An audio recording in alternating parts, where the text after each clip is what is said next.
Welcome to the Business Behind the Scene podcast with Francesca Moi, where we talk all about real business problems, real solutions, and getting actual results in business. Hello and welcome to episode 29 of this podcast. I'm so excited to be here today. We're talking about self-sabotage, something that I've definitely not done in my business. Just kidding. I've done it over and over and over again, and I still do it every single day. So the point of this podcast is not for you to learn how to avoid self-sabotage, but it's actually learning how to live with self-sabotage and actually recognize it and be okay with it, and at times be able to push through it rather than stay in it. And I don't believe that you can actually avoid self-sabotage. So we're going to talk about that today. And the reason why I'm talking about that today is because that has been happening so much in my life. And one of the things that I have noticed that I was doing is that I was sabotaging my relationships, my friendships, my personal life, my ownership to myself in the last few months by wanting to please people that I love. So whenever my mom would come and visit Australia for 3 months, I would stop seeing all my friends, I would stop doing all my routines, I would stop doing everything and just focus on my mom.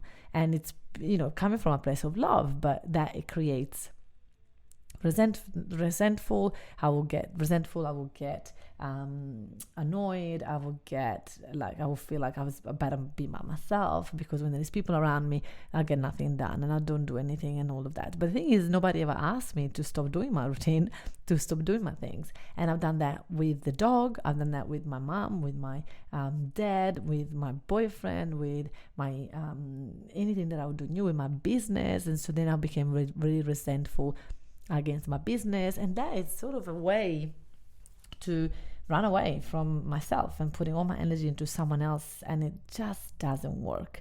So I really wanted to come here and share with you how I still stuff it up and I still make a lot of mistakes, and then I wake up and I go, oh right, that's what I was doing, that's what I need to be doing, that's how I need to show up, and that's what I need to do for me. So self-sabotage is something that a lot of us do in a lot of areas of our life, and I really wanted to bring to you a little bit of awareness around it. I don't want you to be afraid of it. I don't want you to push away from it. I don't want you to try to avoid it, because that doesn't work either. I just would like you to put a little light on it and go, oh, that's what I do. That's what it happens. So where are you sabotaging yourself right now? Like, really stop. If you are driving, if you are listening, walking, while you're walking or running, just take a couple of minutes, sit and stop, and really write in your phone, where are you sabotaging yourself right now? Where it's happening? How does it look like? Why? What are you afraid of? What is stopping you from not sabotage yourself?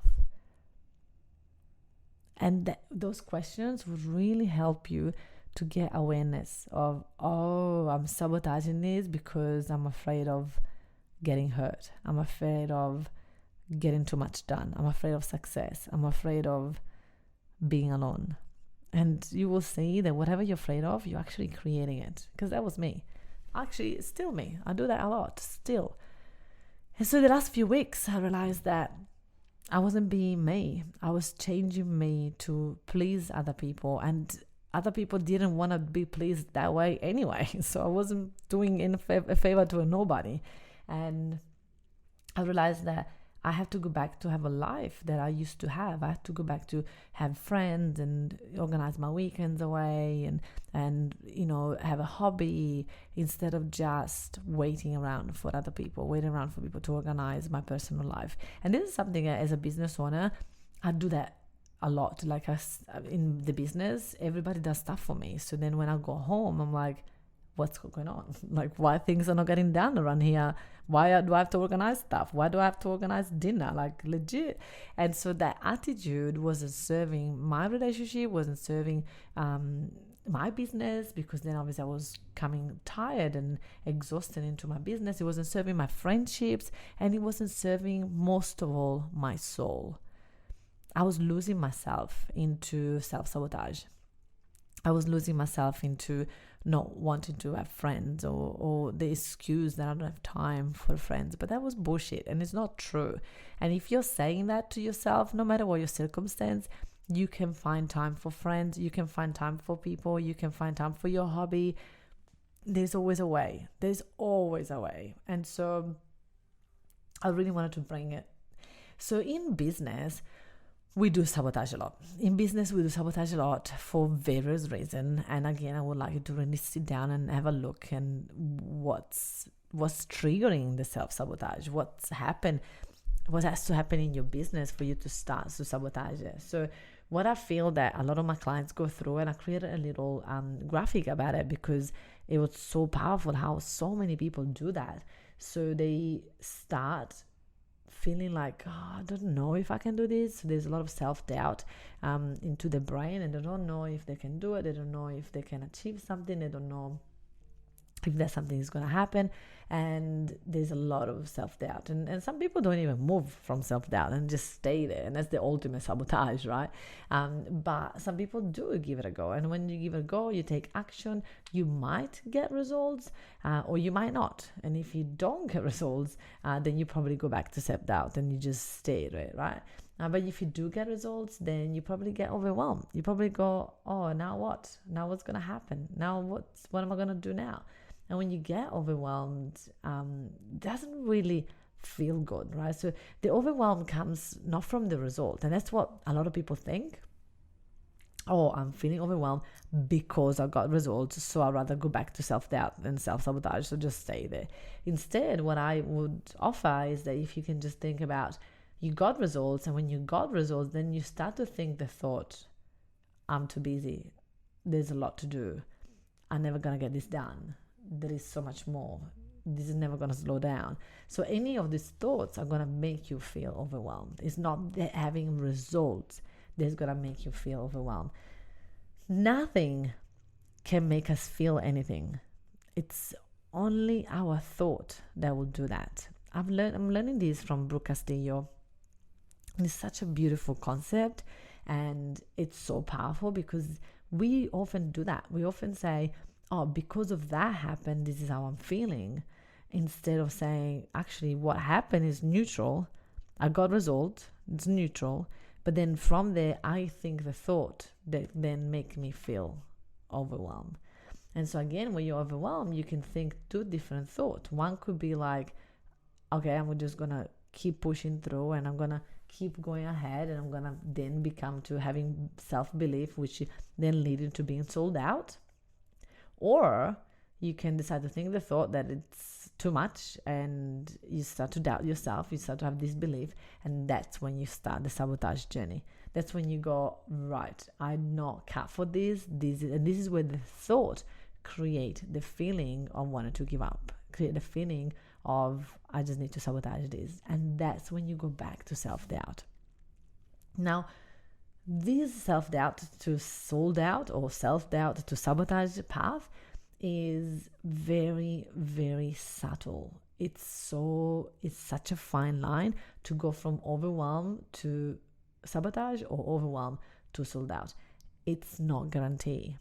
You can also believe in yourself as good thoughts, but then start to subconsciously take little steps towards sabotage. Like, I'm just gonna put my feet on sabotage just in case I want to run on it, right? And we all do that. Sabotage is what we think is a safe place. Sabotage is that place that you go like, oh, in here I'm safe. In here I don't have to take risk. In here I don't have to take action. In here I don't have to push. I can just stay here for a little bit. Nobody's gonna notice me. Nobody's gonna see it. I'm just gonna hang out here for a little bit. So what are you gonna choose, right? I really would like you to write this down. Where do you find yourself mostly in the self-doubt to self-doubt journey? Like, where do you find that you spend more time? Do you feel self-doubt and you take action? Or do you feel self-doubt and do nothing? When you feel in self-doubt, what do? Do you change your thoughts so that you can take action, or do you stay there? When you get results, what do you choose? Do you choose to feel overwhelmed and then give up? Or do you go, yeah, that's part of the journey. That's what it is meant to be. What if, imagine this, what if you expect things to happen? What if you go, oh yeah, that's part of the journey. I'm feeling overwhelmed. Yeah, cool. So what? So what? What overwhelmed doesn't mean that you have to sabotage it. Overwhelmed doesn't mean that you have to give up. Overwhelmed doesn't mean that there's no moving forward. Overwhelmed is just one step in the journey. So what?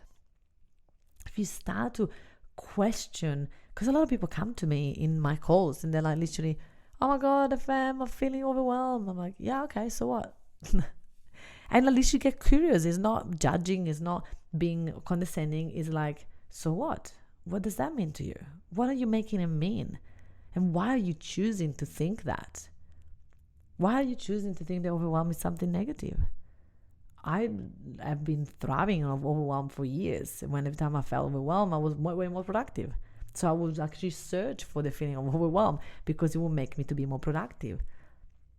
Then I realized that I don't need to get overwhelmed to get productive, and so I changed that story too. But it served me for a bit.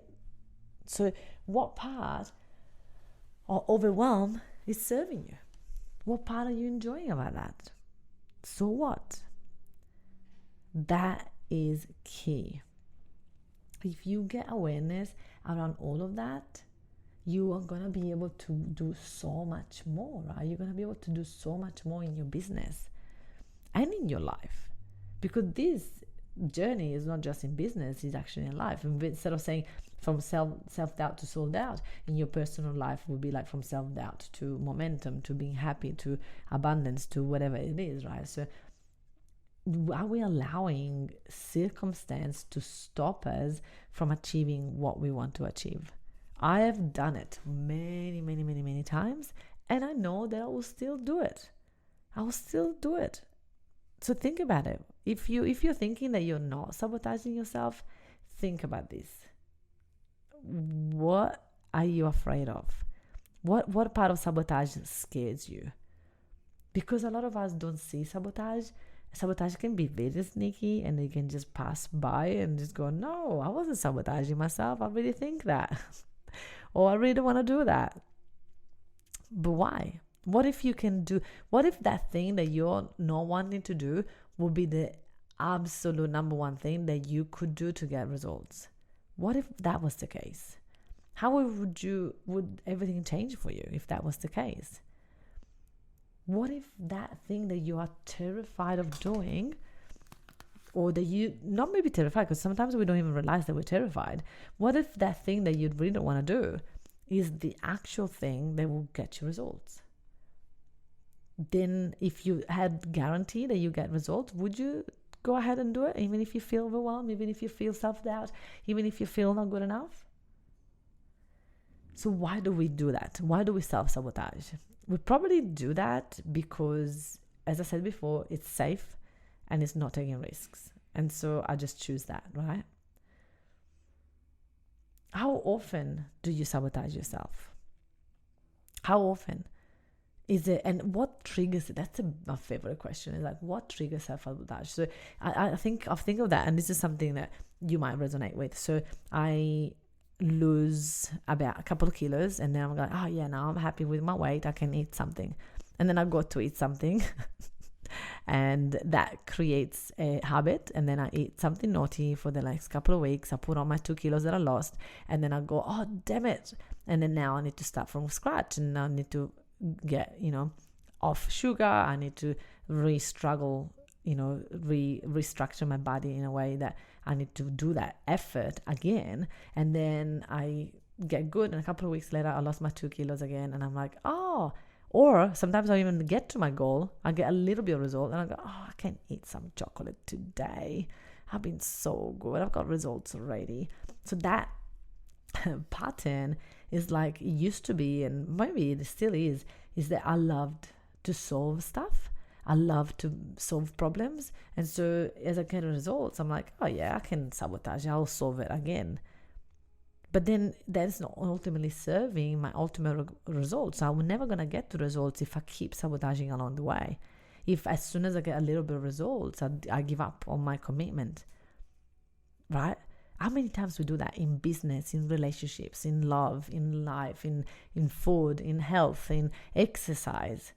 I do that in exercise so much. I start exercising, I start to feel good, I'm start to, be like, yeah, I'm getting fit again, it's so good. And so then I can't skip this week. I don't have to do exercise every week.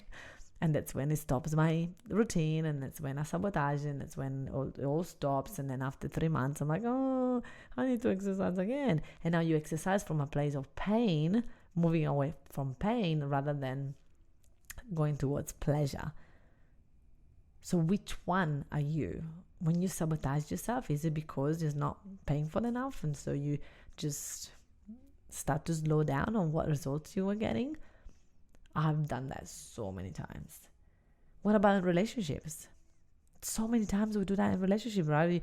You everything is going well and it's getting a bit boring. I just need to spice it up a bit. So you create some drama. So you have a big fight. So then once you have a fight, then you feel closer.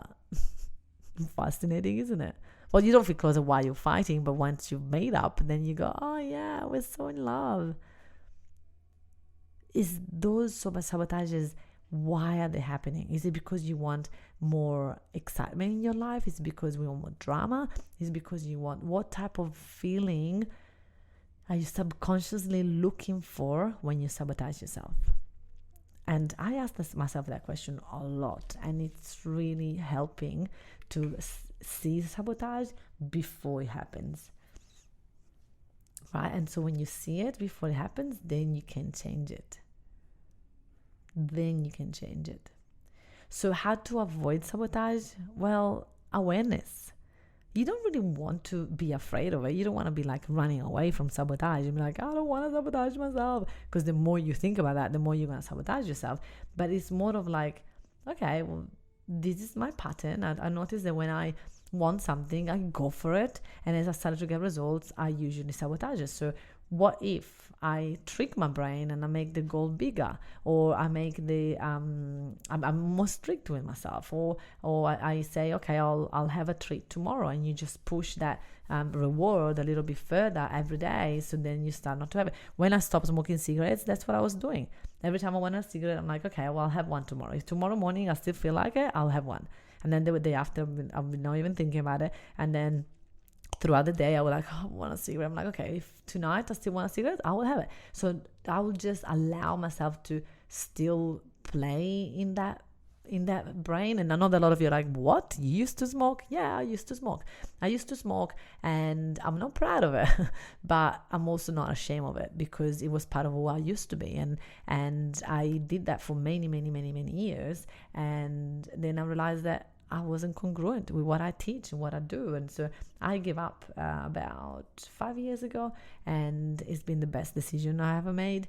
But it's been a struggle, because a lot of time when things would happen, my brain would tell me, let's go, let's sabotage it, let's go back. So I had to trick my brain to not go back there, so not to have that pattern. And that's how then I put on so much weight, because then I started to change cigarette for food. So anytime I had a negative feeling, I would go and eat, and that's when the self-sabotage happened in that sense. And overall, the biggest reason why I was sabotaging myself, either with cigarette or food, it was because I couldn't bear with the success. I was terrified that people would put me in a pedestal and not resonate with me. So at least if I had flaws, if I'm overweight, then you resonate with me. I'm not perfect in everything. I'm not good at everything. I'm really bad with my weight. Or if I was smoking, you guys see, I preach all this stuff, but then I'm still smoking, right? So that would be a way for me to be, less than what I was perceiving to be, and so that people resonate and like me. That was my most important thing. So my self-sabotage was driven by being liked by people. And so that awareness was so powerful, because it made me realize, that's why I do it. And so really realize that. And so now I can see it and I can recognize it. I sometimes still go ahead and do it. Sometimes I still eat chocolate when I'm close to my goal. and I'll sabotage it. And I still do it. And sometimes I'm allowing myself to do it. It's fine. I can sabotage it. It's okay. I don't have to be tough on myself all the time. But long term, it won't serve you to keep allowing sabotage happening. So what are your steps? The steps that you're going to take next time that you notice you're about to sabotage yourself? What are the steps that you're going to take? What are the things that you're going to do? What are the things that you should put in place for you to stop sabotaging yourself? So very important that first you get clear on what areas of your life you're sabotaging yourself, how you're sabotaging yourself, what is triggering the sabotage, and then how you're going to avoid it, how you're going to stop that pattern. I hope you guys found today valuable. I look forward to see you next week, to chat with you next week. I really love this podcast, and please leave me a review. I'm loving all the reviews that I'm getting. I'm so grateful to all of you guys for leaving a review. So please do leave me a review and tell me where you're listening from. I'm very curious to see how many people are listening. I can see it from my schedule. I can see actually how many people are following and from where, but I would love to hear from you. So please go ahead and leave me a review. And then I just wanted to also let you know that my book, The Invisible to Invincible, got to bestseller on Amazon. It's called Invisible to Invincible. Please check it out. It's on Amazon at the moment from $9.99, and we are at the top of entrepreneurship category, which is so exciting. And if you want a paper book copy, just go to my website, empoweringevents.com, and you'll be able to get yourself an actual paperback copy in there if you want. So thank you for your support. Thank you for your love. Thank you for the review. And I'll see you next week. If you enjoyed listening to this podcast, then you have to come check out the Entrepreneur's Abundance Mindset Mastermind. It's my monthly mastermind where you get to spend time with me, where we take all this material, we apply it, we study it, and so we can take your business to a whole new level. So just go to the Francesca Moi, the Meetup Queen Facebook business page, and then just send me a message and you'll be able to choose the option EAM Mastermind. I would love to have you join me there, and I'll see you next week.